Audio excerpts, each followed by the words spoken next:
ខ្ញុំមកដល់ប្រាសាទសែននិមលហើយ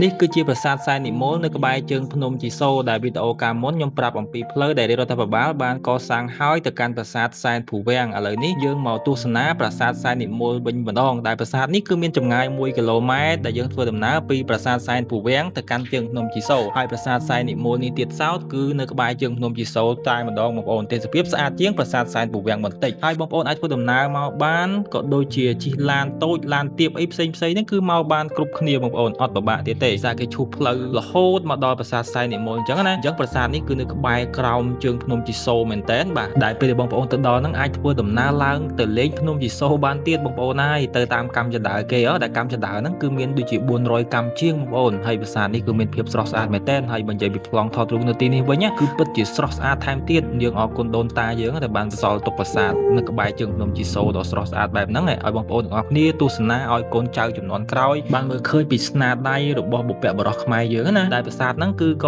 សាងនៅក្នុងរជ្ជកាលព្រះបាទសូរ្យវរ្ម័នទី1ផ្ទាល់តែម្ដងជាង1000ឆ្នាំហើយបងប្អូនតែបានបន្សល់ទុកណាអញ្ចឹងយើងឃើញមានការបាក់បែកជាច្រើនហើយបានបន្សល់ទុកនៅថ្មប៉ុណ្ណេះគឺពិតជាអស្ចារ្យមែនទែនដោយសារអាយុកាល1000ឆ្នាំជាងបងប្អូនគិតមើលហើយនៅសល់គ្រោងប៉ុណ្ណឹងគឺអស្ចារ្យខ្លាំងណាស់អញ្ចឹងដោយសារតែផ្លូវឥឡូវស្អាតជាងមុនឃើញថាភ្ញៀវទេសចរក៏ដូចជាបងប្អូនយើងជិះឡានជិះម៉ូតូទៅលេងច្រើនមែនទែនមិនថាអាព្រុសឬក៏តូចជាងអាព្រុសទេជិះបានទាំងអស់មើលតឡានខ្ញុំមកបងប្អូនទូចជាងអាព្រុសទៅទៀតហើយទាបមែនទែនណាតែជិះបានគឺអត់បញ្ហាទេគ្រាន់តែវារឿងហុយបន្តិចទេហើយយើងធ្វើដំណើរពីប្រាសាទសែនភូវាំងទៅប្រាសាទសែននិមលនេះគឺមានចម្ងាយប្រហែលជា1គីឡូម៉ែត្របងប្អូនហើយបងប្អូនកុំយល់ច្រឡំណាប្រាសាទសែនភូវាំងគឺជាប្រាសាទមួយដែលយើងធ្វើដំណើរចូលមកចិត្តដល់ហ្នឹងគឺនៅចិត្តទន្លេអ៊ុំគឺប្រាសាទសែនភូវាំងនេះប្រាសាទសែនភូវាំងណាបងប្អូនហើយប្រាសាទសែននិមលគឺប្រាសាទដែលនៅក្បែរជើងភ្នំជីសូរផ្ទាល់តែម្ដងបាយបាយ